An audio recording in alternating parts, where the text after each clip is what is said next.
Assalamualaikum warahmatullahi wabarakatuh.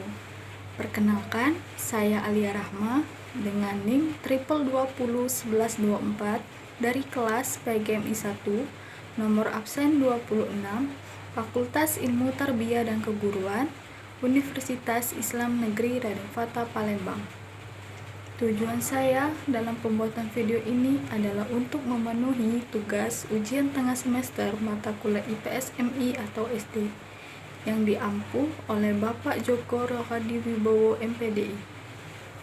Baiklah, dalam video kali ini saya akan menjelaskan materi mengenai konsep dasar IPS. Konsep dasar IPS mempunyai beberapa poin penting. Yang pertama, hakikat pendidikan IPS. Pada dasarnya, manusia adalah makhluk sosial yang selalu membutuhkan bantuan orang lain. Dan juga dalam ilmu kewarganegaraan telah disinggung bahwasanya manusia tidak bisa hidup sendirian. Oleh karena itu, manusia harus hidup saling berkelompok sehingga dibentuk suatu masyarakat. Yang kedua, istilah IPS dan pendidikan IPS. Istilah ilmu pengetahuan sosial atau yang lebih familiar disingkat IPS merupakan nama mata pelajaran di tingkat sekolah dasar, menengah, atau nama program studi di perguruan tinggi yang identik dengan istilah social studies. Dalam kurikulum persekolahan di negara lain, khususnya negara barat seperti Australia dan Amerika Serikat.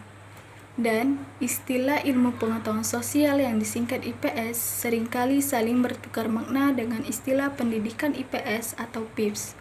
Kedua istilah tersebut seringkali diucapkan atau dituliskan dalam berbagai karya akademik secara tumpang tindih atau overlapping.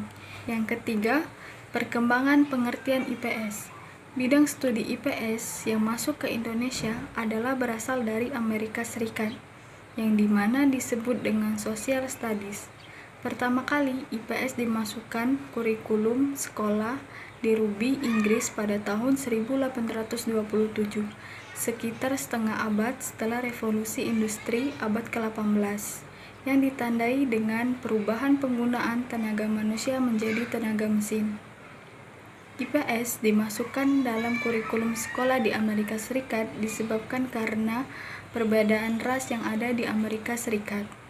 Yang keempat, pengertian IPS dalam konteks Indonesia.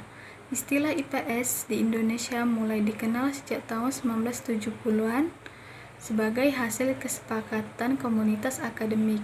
Secara formal mulai digunakan dalam sistem pendidikan nasional dalam kurikulum 1975. Selanjutnya, konsep IPS tersebut mulai masuk dalam persekolahan pada tahun 1972 sampai 1973, yakni dalam kurikulum Proyek Perintis Sekolah Pembangunan atau PPP IKIP Bandung.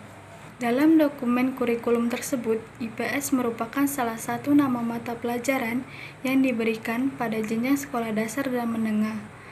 Mata pelajaran IPS merupakan salah satu mata pelajaran integrasi dari mata pelajaran sejarah, geografi, ekonomi, serta mata pelajaran ilmu sosial lainnya. Sekian penjelasan materi dari saya akhiri.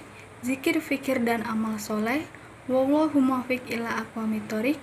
Wassalamualaikum warahmatullahi wabarakatuh.